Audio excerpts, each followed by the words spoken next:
pregação do Evangelho é uma ordem que requer um propósito grandioso. Nós pregamos o Evangelho com essa visão, com essa ciência, com essa convicção que requer um propósito grandioso. Ao enviar os seus discípulos, depois do Cristo ter ressuscitado, quando ele envia, quando ele comissiona os discípulos para propagar o Evangelho do Reino de Deus, Jesus tem em mente o propósito grandioso, conforme expressam as palavras ali em Marcos, no capítulo 16, versículo 16, a parte A. Lá está escrito assim: quem crê e for batizado será salvo. Esse é o propósito glorioso: salvar as pessoas, salvar o ser humano, dar oportunidade para o ser humano ter a vida eterna no Senhor Jesus Cristo. E isso exigirá fé das pessoas. Mas a fé vem pelo ouvir, e o ouvir a palavra. É a palavra de Deus, é o Evangelho de Jesus que gera fé nas pessoas, que gera fidelidade nas pessoas. Fidelidade à palavra, fidelidade a Cristo, convicção que Ele é o único Senhor, que Ele é o único Salvador. E quem usa a sua fé, quem crê verdadeiramente no Senhor Jesus e for batizado, diz o texto, será salvo. Ele fala aqui também do batismo, o batismo nas águas, em nome da triunidade, em nome do Pai, do Filho e do Espírito Santo, porque o Pai enviou o Filho enviou o Espírito Santo convence o homem do pecado, do juízo, e conduz o ser humano ao Pai através de Jesus. E Jesus recebe o ser humano como filhos e filhas. É um processo extraordinário que é realizado pela triunidade, pela trindade divina. E a promessa de salvação é garantida aqui em Marcos 16, 16. Então a salvação do pecador é o propósito da pregação.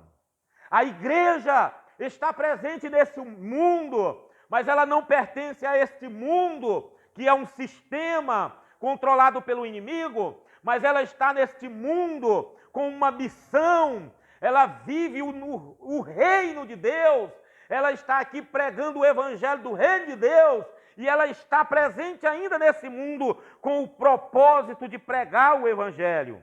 A salvação do pecador é o propósito da nossa pregação. Então não podemos jamais pregar a mensagem com outro propósito. Pregar a mensagem, pregar o evangelho com outra visão. O propósito principal do evangelho, da Bíblia, é revelar Deus, é revelar Jesus, é revelar a salvação através de Jesus.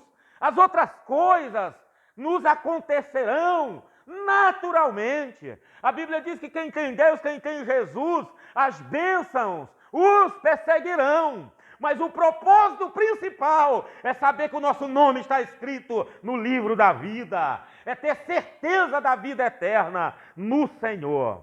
Paulo, quando ele alerta Timóteo, o seu filho na fé, ele diz que as sagradas letras podem fazer-te sábio, ó Timóteo, sábio para a salvação.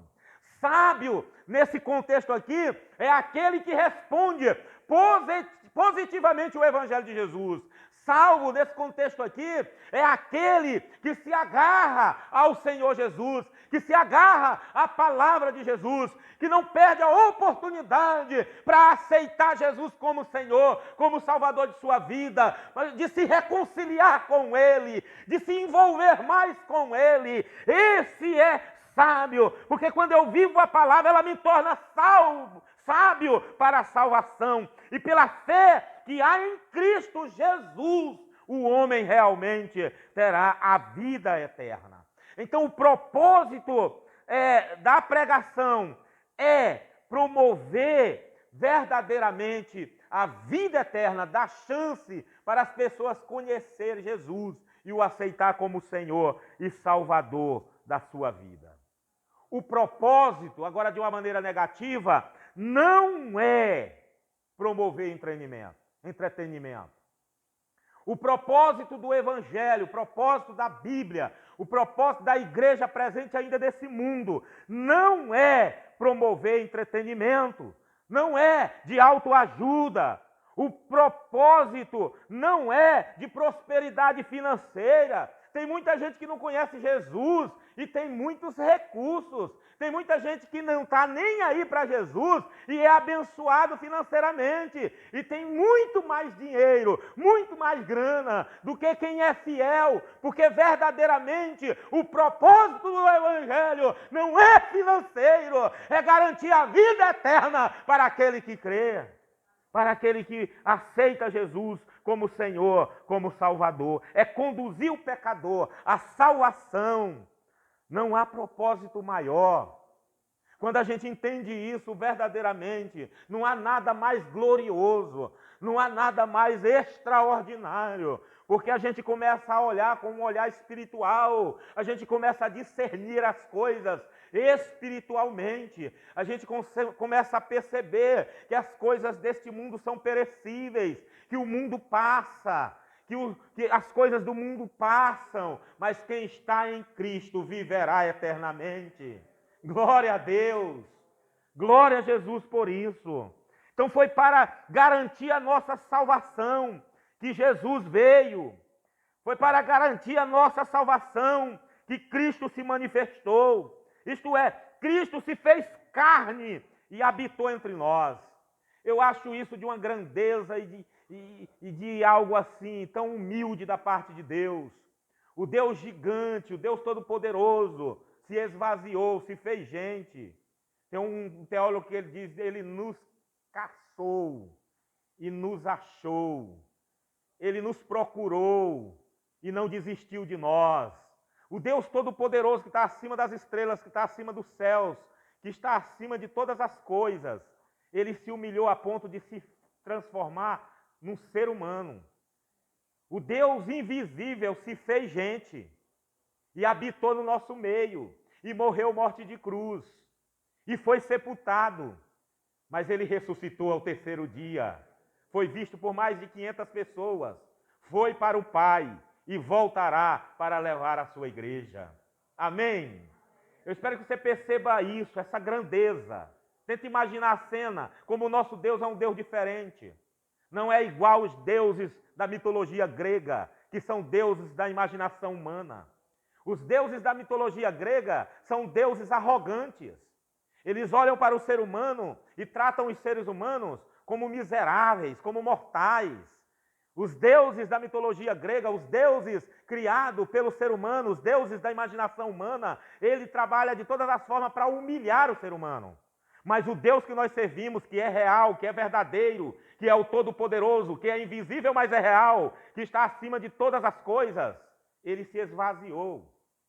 Imagine só na eternidade a triunidade combinando e decide enviar o Filho. E o Filho diz, eu aceito resgatar o ser humano, buscar o ser humano. E ele se humilhou, ele se fez carne, ele habitou no meio do ser humano. Ele está baixando, ele está se rebaixando, ele está se humilhando. Aceitou ser humano, aceitou conviver com o ser humano, comer com o ser humano, beber com o ser humano. Aceitou ser julgado por ser humano. A palavra de Deus diz que ele aceitou morrer pelo ser humano. É Jesus descendo em busca do ser humano. Primeiro ele se faz humano, depois ele aceita morrer, e morte de cruz, que é uma morte mais cruel que existia na época. Era uma morte realmente que os romanos matavam os piores bandidos através da morte de cruz. Morte de cruz não era pena de morte dos judeus, morte de cruz era pena de morte dos romanos. A pena de morte dos judeus era apedrejamento. E os romanos que estavam vivendo o apogeu, os judeus sobre a jurisdição romana, Jesus foi julgado pelo tribunal romano e morreu morte de cruz. É o Cristo descendo para nos salvar. É o Cristo se humilhando para nos resgatar. É o Cristo descendo para nos achar, para nos encontrar, para dizer que só através dele o homem tem a vida eterna. Mas não é só isso. Ele desce da forma mais profunda, porque ele morre morte de cruz e ele é sepultado. Ele é sepultado e passa 3 dias e 3 noites na sepultura, nas profundezas mais profundas. O Deus Todo-Poderoso desceu. Mas a palavra de Deus diz que agora acontece um segundo movimento que é extraordinário, que é o movimento da exaltação. A sepultura não foi capaz de resisti-lo. E o Cristo que desceu, agora ele começa a subir. Ele ressuscitou. A sepultura não foi capaz de segurá-lo. Ele ressuscitou. A cruz não foi capaz de segurá-lo. Nós não acreditamos num Cristo pendurado na cruz. Nós cremos num Cristo que deixou a cruz vazia, a sepultura vazia, porque ele ressuscitou. E ele continua sendo exaltado, e ele continua subindo. E a palavra de Deus diz que depois dele dar essas instruções para os discípulos, e para mais de 500 irmãos e irmãs, ele sobe, ele vai para o Pai. E Estevão, quando está sendo apedrejado, cheio do Espírito Santo, ele tem uma visão. Ele diz que viu Jesus ao lado do Pai, do lado direito do Pai. Isso significa o lado direito do Pai, no contexto bíblico, no contexto grego, posição de autoridade. Foi-lhe dado todo o poder, toda a autoridade no céu e na terra. O Cristo que desceu, ele foi exaltado. E agora ele está do lado do Pai. O próprio texto diz que foi-lhe dado todo o poder, toda a autoridade no céu e na terra. E é esse Cristo que voltará, mas voltará de uma forma gloriosa, para nos buscar, para levar a igreja, para morarmos com Ele 1000 anos no céu e depois eternamente numa nova terra. É esse Cristo que tem que ser anunciado. É esse Cristo poderoso, ressurreto, que nós devemos pregar. O propósito da mensagem, o propósito do Evangelho é mostrar esse Cristo Salvador, que não mediu esforços, que não mediu dores, sofrimento, traição e covardia, para te achar, para te buscar, para te dar a oportunidade de você ter a vida eterna, de você ter a salvação. Foi em prol desse propósito que ele morreu, te salvar, te dar a vida eterna.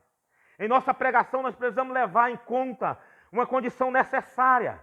O Evangelho de Cristo é suficiente para salvar o ser humano.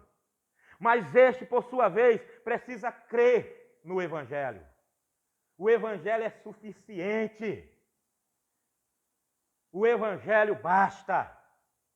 Jesus Cristo basta para garantir a vida eterna ao ser humano. Mas o ser humano precisa reconhecer que ele é pecador, que ele é mortal, que ele é frágil, que ele é um miserável, que ele é réu, que ele é um condenado à morte, e morte eterna, se ele não aceitar Jesus. O ser humano precisa entender que ele precisa de um Salvador. O ser humano precisa compreender que ele precisa de Jesus. Na vida e na morte, ele precisa de Jesus. Como diz aquela canção do nosso hinário, eu preciso de Jesus, tu precisas de Jesus. Como é mais? Nós precisamos de Jesus. Na vida e na morte. Nós precisamos de Jesus. Porque Ele é o único que dá a vida eterna. Ele é o único que oferece a vida eterna. Porque Ele é o único que tem a vida eterna. E nele desfrutaremos da vida eterna. Há situações em que uma pessoa pode ser salva sem o batismo. Porque eu falei, quem crê e for batizado será salvo. Existem exceções. O ladrão da cruz, por exemplo, foi salvo. O nome dele está escrito no livro da vida. Ele vai ressuscitar quando Cristo voltar. Porque ele aceitou Jesus. Não deu tempo dele ser batizado. Então há situações em que uma pessoa pode ser salva sem o batismo. Como foi o caso do ladrão, que se arrependeu na cruz. Mas jamais alguém pode ser salvo sem crer em Jesus. É necessário o homem crer em Jesus. É necessário o homem aceitar Jesus como Senhor e Salvador. É por isso que a gente não pode desistir do ser humano. Ainda que ele esteja no leito da morte, pregue Jesus para essa pessoa. Ah, pastor, ela vai aceitar, mas não vai dar tempo de se batizar. Não tem problema. Se aceitar Jesus como Senhor e Salvador de sua vida, tem a vida eterna. Glória a Deus por isso. E nós sabemos disso, igreja. Nós cremos nisso. Essa é a nossa esperança. Essa é a nossa convicção. E é por isso que nós vamos anunciar com intrepidez o Evangelho de Jesus. Através do nosso testemunho, mas através também da nossa boca. Nós vamos abrir a nossa boca, através da nossa voz. Nós vamos verbalizar. Nós vamos dizer, declarar que Jesus Cristo é o Salvador da humanidade. Que isso fique claro no teor de cada mensagem proferida por nós. Todas as vezes que você tiver a oportunidade de falar de Jesus, fale de Jesus de uma maneira séria. Não fale de Jesus para causar entretenimento. Não fale de Jesus para causar risadas. Não fale de Jesus só para causar arrepios. Mas fale de Jesus expondo a palavra. Exponha a palavra. Expõe o Evangelho. Porque o que vai fazer diferença é a palavra do coração das pessoas. O que vai mudar é a palavra na vida das pessoas. Menos performance e mais palavra. Porque é a palavra que revela Jesus. É a palavra que nos transforma, que gera fé no nosso coração. Quem crê no Evangelho terá o privilégio de viver eternamente com Cristo. Pois ainda que perca a sua vida, por amor de Cristo, a encontrará. Como diz o texto em João 11, quem tem Jesus, ainda que morra, Jesus o ressuscitará no último dia. Crês tu nisto? Nós cremos. Porque quem tem Jesus, ainda que morra, viverás para sempre. Essa é a nossa esperança. A salvação do pecador é o propósito da nossa pregação. Nisso nós cremos. E jamais abriremos mãos disso. Jamais. Então eu quero concluir essa mensagem que eu comecei ontem, dizendo que é projeto de Jesus, que é projeto de Deus, que nós, como Igreja de Jesus, sejamos a sua agência missionária na terra. Amém? A igreja é uma agência de missionária. Uma agência missionária. Você, eu, nós somos missionários de Jesus. Nós somos missionários de Jesus. Cada um com seu dom, cada um com seu perfil, nós estamos anunciando Jesus. Já falei aqui, quando o Rubens está tocando o baixo, a guitarra, ele está anunciando Jesus. Quando as irmãs estão aqui cantando, estão anunciando Jesus. É serviço, isso é bênção de Deus. Os irmãos estão ali, ó, para que essa transmissão aconteça. Isso é pregação do Evangelho de Jesus. Você que está compartilhando o link dessa transmissão, isso é pregação do Evangelho de Jesus. Você que está aqui presente, graças a Deus, venha sempre. Você que puder vir, venha, não falte o culto presencial não, porque é muito bom ter você aqui. A sua presença edifica a gente. A sua presença alegra o coração da gente. Fortalece a gente. É muito bom a gente chegar na igreja e ver o rosto do irmão, ver o rosto da irmã, ver a igreja presente. Isso é o culto público, isso é proclamação do Evangelho. Ao direcionarmos uma pessoa a Cristo, por meio da pregação do Evangelho, nós demonstramos amor, pois almejamos que ela, assim como nós, obtenha o bem maior, que é a salvação em Jesus. O Evangelho de Cristo é amor em ação. Portanto, pregue o Evangelho. Pregar o Evangelho é amor em ação. Portanto, pregue o Evangelho. Amém, igreja? Concluindo, a imperatividade do Evangelho. Pregue, porque ele é supremo. Pregue, porque a mensagem dele é excelente. Pregue, porque a mensagem dele tem um propósito grandioso. Qual é o propósito grandioso? Salvar o pecador. Dar vida eterna para o homem perdido. Convido a igreja a ficar em pé. Gostaria muito que você orasse. Abra sua boca e ore. Não ore